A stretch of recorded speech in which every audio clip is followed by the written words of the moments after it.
Welcome to Measurably Better Learning, the podcast built for learning and development professionals. Whether you're an instructional designer, L&D professional, or corporate leader, get ready for insights and ideas that will transform your approach to learning, training, and development. So let's dive in. Well, welcome everybody to another exciting episode of the Measurably Better Learning podcast. And as always, my partner in crime is my colleague, Miriam Taylor. And so today, Miriam, we're going to jump into a term that has been around a while. Yeah. And fairly common, but learning in the flow of work. And so I'm going to ask you a detailed history of this whole thing, like decade by decade, how it develops. But it's one of those things that sort of happens and then somebody gave it a name. Exactly. So walk us through just a little bit of what we mean by the term first. Sure. Yeah. And we do want to give proper credit to Josh Bernson. So that's like 2018, which I feel like was just yesterday, but in reality, it was like 7 years ago, 8 years ago. So, with that acronym LIFO, LIFOW, learning in the flow of work. But, the concept here, of course, is like the name, right? Like we're not pulling people out for separate training, but it's being able to learn and pick something up as you're in the middle of doing your task. And I think it's become more prominent even in the, past couple of years because of upskilling. So somebody has the tools and tricks they need, and we also don't really have the luxury of pulling them off the floor, pulling them away from their job because they do know what they're doing and they're valuable to the company, but they need to learn some new things. Yeah. And so that's kind of where we're at right now, and that's where, the term, and that's not to say, of course, that there isn't traditional learning and training going on all the time, but it's becoming more prominent for a variety of reasons, and I'm sure we'll get into those. Let's talk about some of that.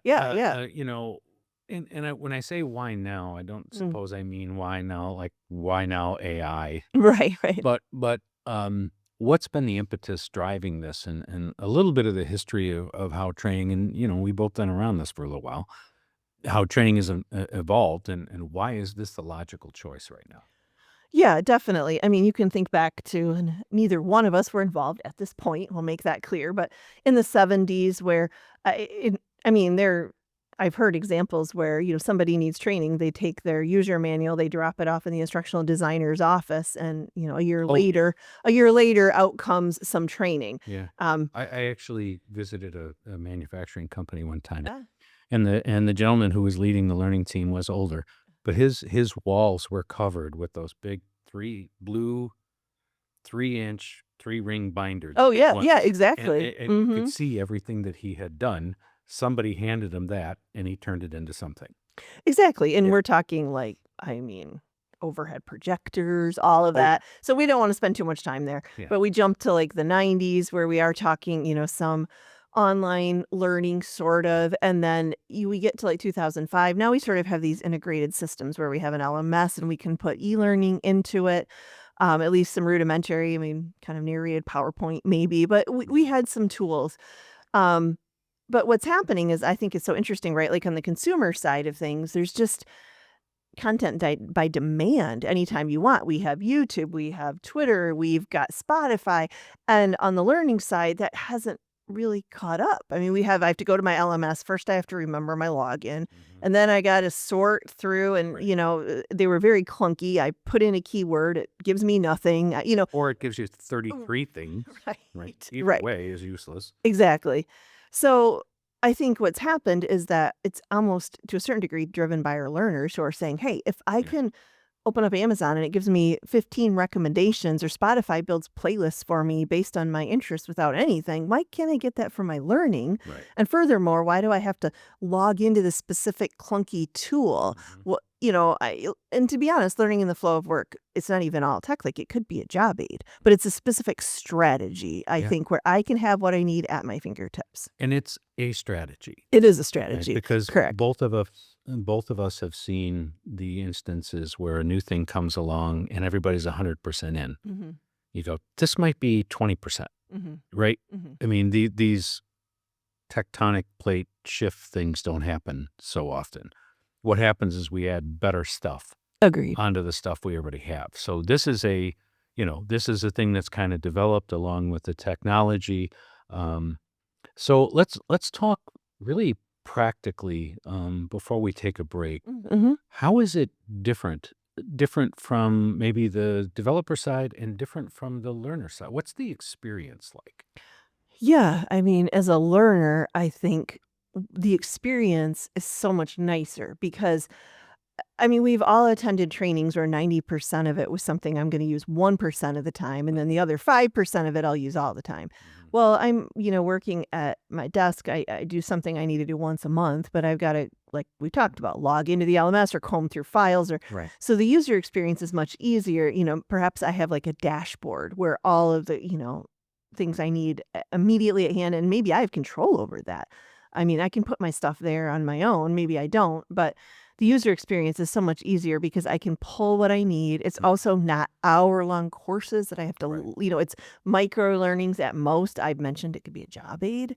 Yeah. And so from the developer's experience too, right? If you're a learning experience designer, you're thinking really carefully about what is the exact objective Mhm. for just this small piece of content that I need right now, and what's the fastest way or the best way, I guess I'd say, to deliver it. Yeah, and it's still got to be tied back to the organizational goals Yes, and of course. objectives and all of those things, but it's meant to be the bite-sized piece when Mhm. you need it, and that's how we all live. I mean, I think over the weekend, it was, Memorial Day, and, so lots of little projects. I can't tell you how many times I pulled something up, looked at a YouTube, used AI, Mhm. right? I was learning in the flow of work, probably covered in cow manure because I'm a Oh, gardener, no. right? So I had to get that off Rip. the bone, but, I'm working in my garden and doing different things, like, I wonder how much of this it's wonderful not to have to walk back in the house, fire up my computer, go in it. Agreed. I'm actually literally out there with it right in my hands, so, it makes a lot of sense. Well, Yeah.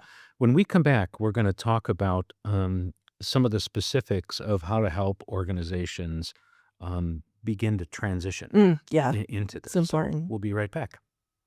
Imagine a world where every training session, every learning module, and every translated document is aligned with your company's unique goals and global ambitions. Welcome to Ingenuity, where we don't just talk about elevating your corporate learning, we make it happen. At Ingenuity, we understand the heart of your business is its people. That's why we specialize in creating custom learning solutions and translation services that are not just effective, but are designed specifically for your business's global needs. Let us show you how learning cannot be just better, but measurably better, with solutions tailored just for you. Learn more in the description below.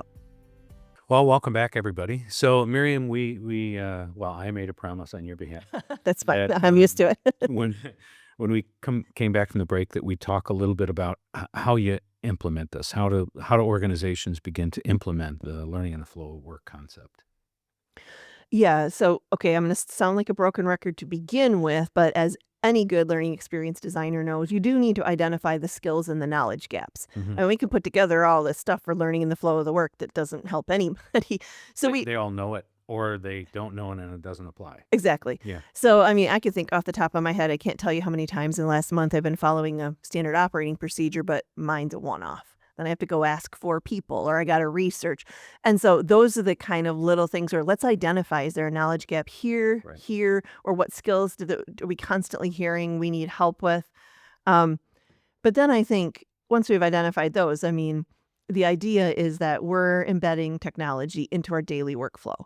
So it's something I can easily access. Maybe it's built into my CRM system. Maybe it's built into my project management tool. Like I can quickly pull up and see, oh, there's the timeline, something like that, that maybe it's a dashboard. I think something really small, but for our Google users out there, the Google Workspace allows me to create different categories and I can save documents to it that I use every day. It's basically like my own dashboard I can make on my own. Maybe that's not learning in the flow of work, but it does allow me to grab what I need immediately and I know right where it is. Yeah. So, Something else, just to pick your brain about a second. Is there a sense where we could share this? Because Mm. people that have hobbies similar to mine often will share, "Hey, did you see this? Did you look at that?"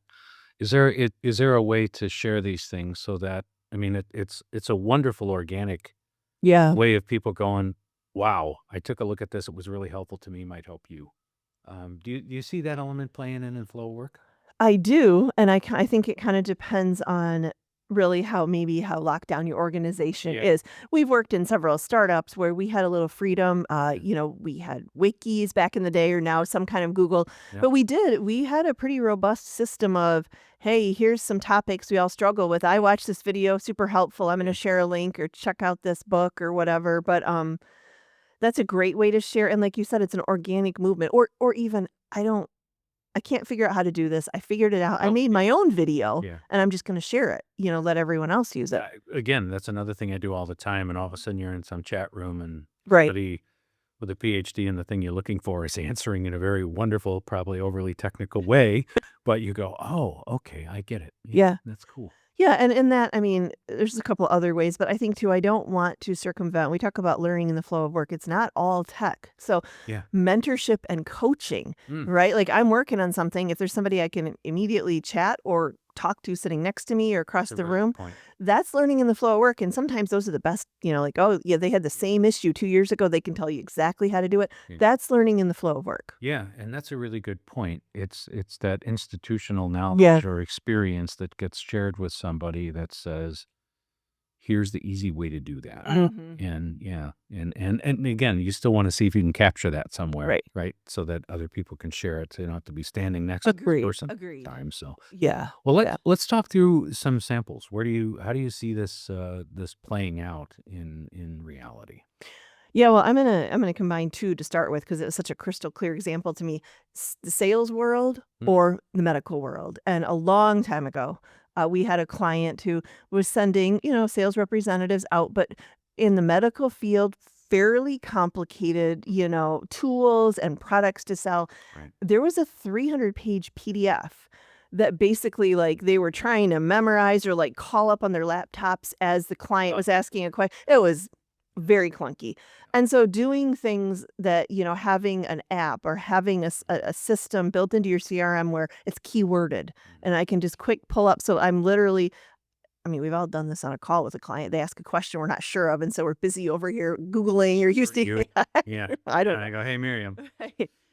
But those are some, I think, really specific ways. Now, again, that's more client facing, but over time, our salespeople, our medical personnel are learning those things. Technical, like we talk about things that are often dangerous or, like heavy machine operators or people, for example, if you're operating a backhoe or something like that, you don't have time to pull out the manual. You don't have time to go take an e-learning course, but you might be able to grab the job aid off the dash to quick see.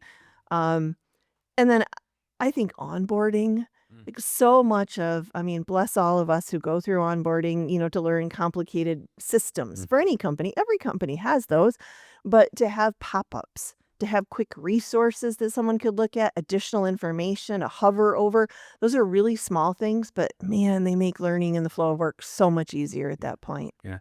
Great topic. And Yeah. and We and can I talk think forever. yeah, I think it's really an important one, and I think an awful lot of it is driven by efficiency.